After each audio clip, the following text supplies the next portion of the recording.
So they have been married for 20 long years and this is going to be their first child. Our Andrew Manson has promised Joe Morgan. Joe Morgan is waiting outside for his first ever child. You know, there's a lot of expectation. Asphyxia is the condition of lack of oxygen inside the womb. Child started to breathe. It started to catch little breaths and little breaths moving towards gasping for air, and it started breathing and it started crying.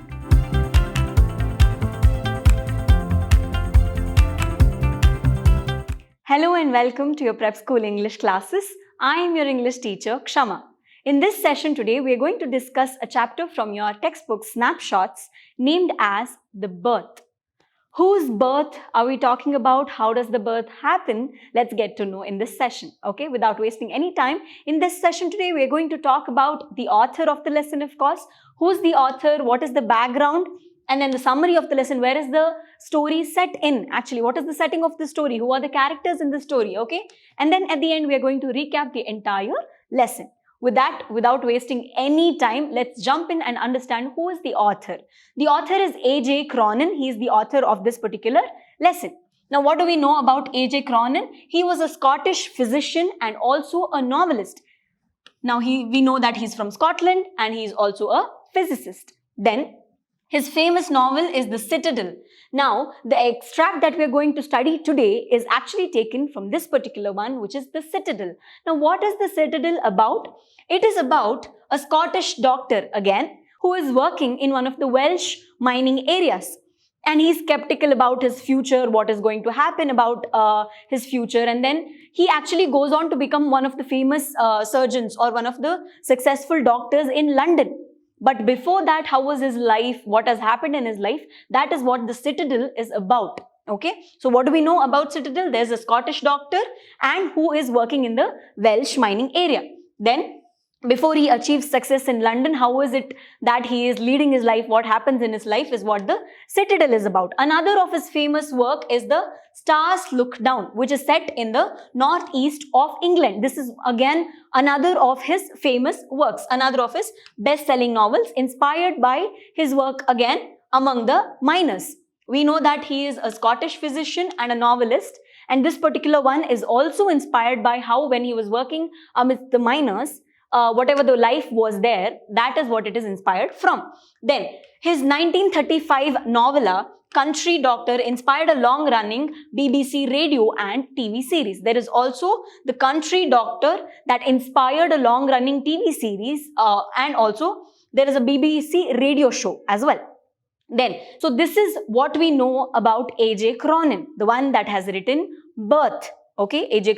Cronin is Scottish, he's a physician, and his work, as you can see from the surface level, we understand that it is about doctors or it is about life amidst the mining areas that he has spent time in. That's what we know about A.J. Cronin. This is a very interesting story that will keep you at the edge of your seats. So be ready, okay? Who is there in this particular story? We see a man walking from here to there, okay? Now, over here in this scene, you see when you enter, there is a man walking hastily, you know, he looks worried, tensed, and he's waiting for someone. Who is that someone? We'll find out. Then, he's waiting for Andrew Manson. He is the doctor. He is the protagonist of this story. He is being waited for. Then, he reaches nearly at midnight, but there is someone who is waiting for him. Who is that? Joe Morgan is waiting for him. Joe is waiting. Why? Because his wife is pregnant. She is carrying. Now, it is the time of her labor. She is about to give birth and the doctor is required. So, when Joe Morgan was waiting for Andrew Manson, he arrives. By what time? When he arrives, it is almost midnight. And he comes and says, as soon as he sees Andrew Manson, he is actually relieved. And then he says, Mrs. needs you. You really have to come. Make haste and come because Mrs. really needs you. My wife really needs you right now. Then Mrs. wants a... He says, so they have been married for 20 long years and this is going to be their first child. So you can think of how much they have been looking forward to this day of, having this child after 20 long years of marriage. It will be such. Having a child is, of course, be it the first child or the second child, it is a matter of excitement. It is a matter of joy. But here, the joy and excitement is in the peak because it is their first ever child. Now, both of them, without wasting any time, head towards the number 12 Blaina Terrace. They move towards that place. That is where Joe Morgan and his wife live. Then, The doctor actually seems a little dull. He has had an encounter in the evening, which is without, let's just spoil it for you right now. He has had an encounter in the evening with Christine. Christine is the woman he loved, but it hasn't been that really, a happy meeting. There is something that has happened. We don't know if she has rejected him or if she's angry on him. That we don't know about. There is a not so happy encounter with Christine that has happened, and the doctor is still there. Mentally, he's still there, so that is why he is dull. He thinks, okay, how can this evening be any great or any different than my, time in over here in this particular town? He thinks there is no future in this town, or there's nothing meaningful that I have done so far in this town. So what can be different in this particular night, or in this particular case that I'm about to take up? Then, I'll not come in, you go. Says who? Says not the doctor. If the doctor doesn't come in, what will happen to the patient that is in labor? Here, Joe Morgan is nervous since it is his first child. You can see how nervous he is when he is waiting and asking the doctor to make haste, right? He says, I will not come inside. I know you'll take care of it. Just give all your best and do it, okay? Then later on, what happens? The doctor goes in and finds narrow stairs where he goes up. It's small, but it's very clean. And it is poorly furnished bedroom. When he enters, it's a small area, okay? There are narrow stairs through which he goes inside and finds who? He finds Morgan's mother, which is the child's grandmother. Then she's tall, grey-haired and nearly 70 years old. So the first character we meet over here in this bedroom is Morgan's mother. We have met Andrew Manson and we have met Joe Morgan. Now it's Morgan's mother. There's also another midwife, stout, elderly midwife. Midwife is somebody who helps, who is helping women in case of, somebody giving birth and stuff like that. Then they realize that it is not time yet. There will be a period of waiting. It's not time when she's about to give birth. There is still time for that. So they all decide to come down. After all the checking is done, they all decide to come down and spend some time and wait. Then later on, what happened? So they went up again. Afterwards, they went up again. They checked for is it time or should we start? Is she about to give birth? They checked. Nothing as that sort had happened. Then they came down again. Now, burdened by heavy thoughts. Who is burdened by heavy thoughts? Are Andrew Manson over here, as I have given you a context earlier. This man is not able to, take his head out of the fact that his meeting with Christine hasn't been fruitful. So his mind is still lingering there and he's not able to concentrate or focus on this case. And this case also feels meaningless to him in this particular evening at this particular time period. We will see if this proves to be meaningful to him later on. Okay. Then there is, of course, disappointing meeting with Christine, the love of his life, lady love.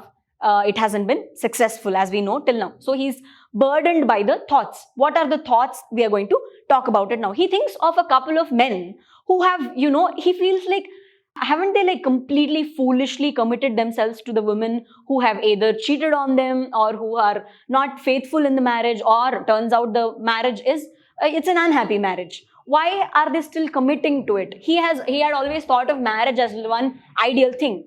But no matter how much he tried to, talk bad about like this, fox that was whining about the grapes that it is sour, he also tried to think of all the negative things about marriage. But every time he thought about marriage, Kristen is the only woman he could think of. That was his thought and that was his idea. Just when he was completely moved away by this idea, he decided to stand up and move away from the place where he was sitting in, down when he had come from the stairs. The old lady notices this and she interrupts and brings him back from the thoughts and says, in case you are considering giving anesthesia to, Mrs. Morgan, she has advised not to do so because what if it affects the baby is the concern.